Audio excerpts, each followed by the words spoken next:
Chief. We were down south in Alabama, Bill Briscoe and myself, when this kidnapping idea struck us. There was a town down there as flat as a flannel cake and called Summit. Bill and me had about $600 and we needed just $2,000 more to buy some land. A kidnapping project would do better at Summit since there the love of children was strong. And as it was a semi-rural community, they couldn't get after us with anything stronger than constables. We selected for our victim the only child of a prominent citizen named Ebenezer Dorset. The father was a strict and respectable man in the building trade. The kid was a boy of 10. We figured that Ebenezer would melt down for a ransom of $2,000. About 2 miles from Summit was a little mountain covered with dense cedar. Behind this mountain was a cave. There we stored provisions. One evening after sundown, we drove in a cart past old Dorset's house. The kid was in the street, annoying a kitten. "Hey, little boy," said Bill. "would you like to have a bag of candy and a nice ride?" The boy almost hit Bill in the eye. That boy put up a fight like a bear, but at last we got him down in the cart and drove away. We took him up to the cave. After dark, I drove back the cart to the little village 3 miles away where we had hired it, and walked back to the mountain. When I got back, there was a fire burning behind the big rock at the entrance of the cave, and the boy was watching a pot of boiling coffee. With 2 tail feathers stuck in his red hair, he pointed a stick at me and said, "How do you dare to enter the camp of Red Chief, the terror of the plains?" "He's all right now," said Bill, rolling up his trousers and examining some bruises on his legs. "We're playing Indian. I'm Old Hank, the trapper, Red Chief's captive. The kid can kick hard." That boy seemed to be having the time of his life. The fun of camping had made him forget that he was a captive himself. He immediately named me Snake Eye the Spy and announced that I was to be broiled at the stake at the rising of the sun. Then we had supper. He filled his mouth full of bread and gravy and began to talk. He made a during dinner speech, something like this. "I like this very much. I never camped out before, but I had a pet cat and I was 9 last birthday. I hate to go to school. Rats ate up 16 of Jimmy Talbot's aunt speckled hen's eggs. Are there any real Indians in these woods? Does the trees moving make the wind blow? We had 5 puppies.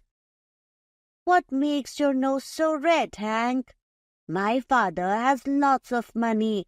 Are the stars hot? I whipped Ed Walker twice Saturday. Fire oranges round. A parrot can talk, but a monkey or a fish can't.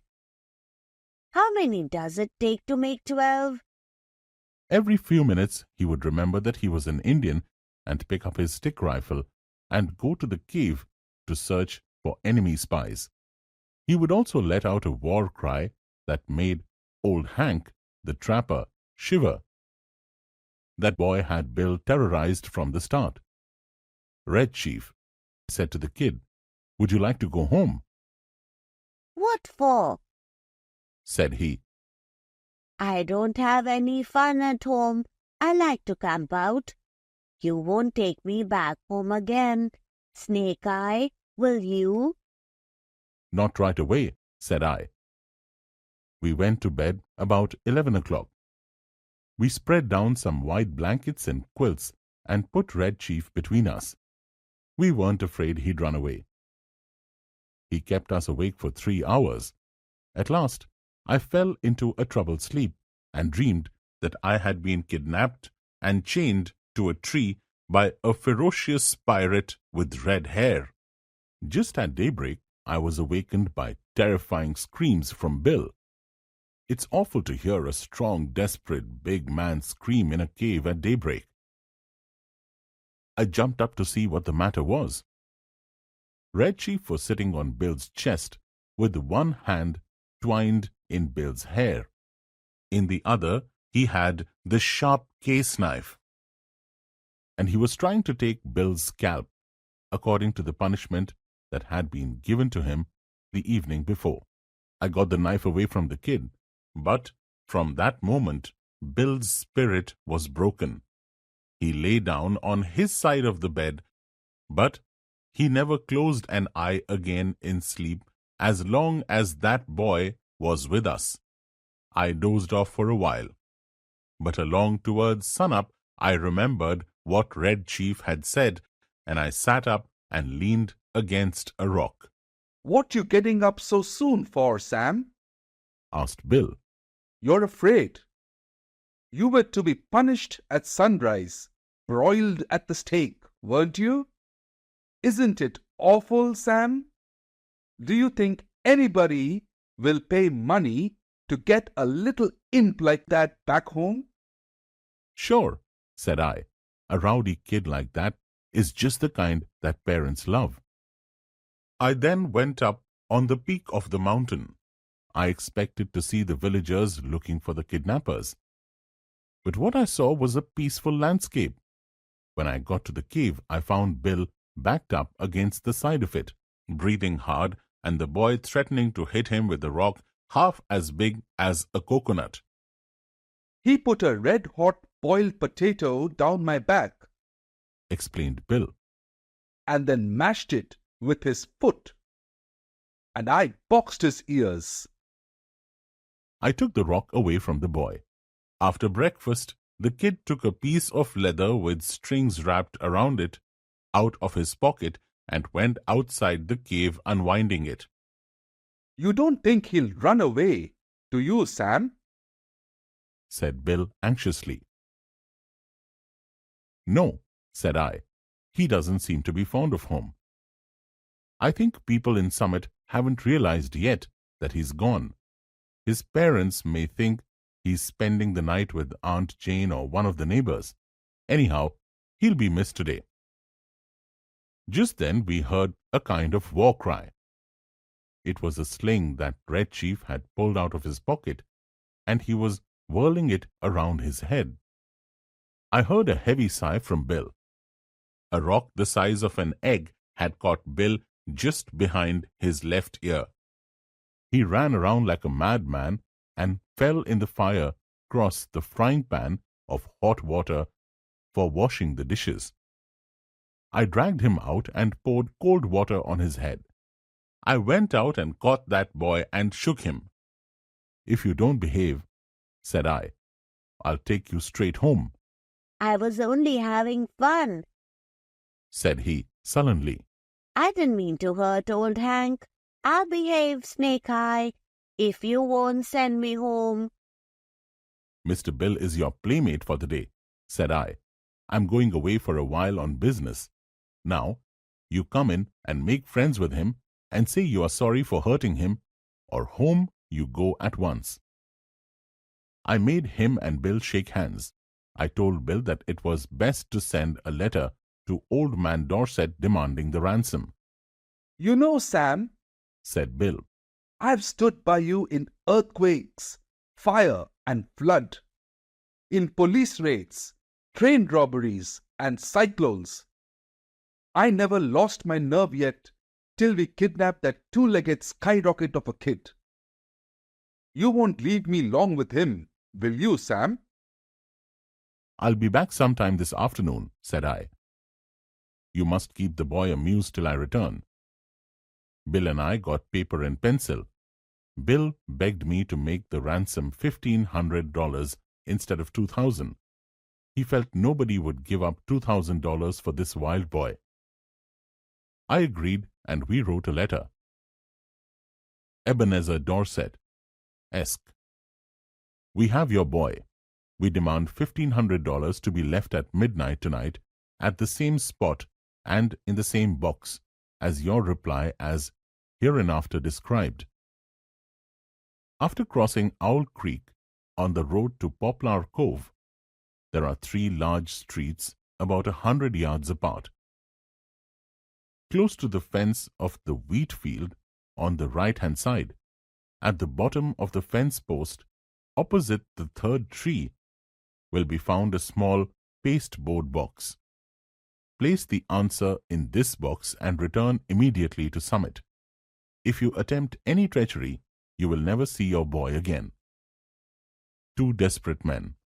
I wrote this letter, and as I was about to start, the kid came up to me and said, Snake Eye, you said I could play the Black Scout while you were gone. Play it, of course, said I. Mr. Bill will play with you. What kind of a game is it? I'm the Black Scout, said Red Chief. and I have to ride a horse. What am I to do? Asked Bill, looking at the kid suspiciously. You are the horse. Said the Indian. Get down on your hands and knees. Bill got down on his all fours. The kid jumped on Bill's back and dug his heels in his side. I posted my letter and came away. When I got back to the cave, Bill and the boy were not to be found. In about half an hour, I heard the bushes rustle. Bill wobbled out. Behind him was the kid, with a broad grin on his face. Sam, Said Bill. I couldn't help it. I have sent him home. Nobody ever was subjected to such tortures as I have been. A human can only stand so much. I took him by the neck of his clothes and dragged him down the mountain. On the way, he kicked my legs, and I've got 2 or 3 bites on my thumb and hand. I'm sorry we lose the ransom. Bill, said I, you might turn around and have a look behind you. Bill turned and saw the boy. He turned pale. For an hour, I was afraid he'd go mad. That night, at 8:30, a messenger placed a letter in the box. I took the letter. Back at the cave, I read it to Bill. 2 desperate men. Gentlemen, I received your letter today. I hereby make you a counter proposition. You bring Johnny home and pay me $250 in cash, and I agree to take him off your hands. You had better come at night, for the neighbors believe he is lost, and I couldn't be responsible for what they would do to anybody they saw bringing him back. Very respectfully, Ebenezer Dorset.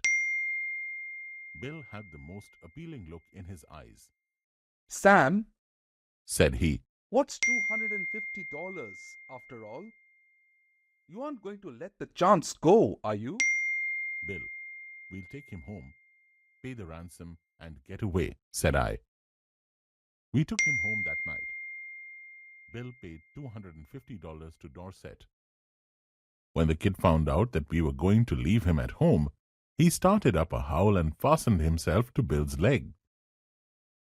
His father peeled him away gradually. How long can you hold him? Asked Bill.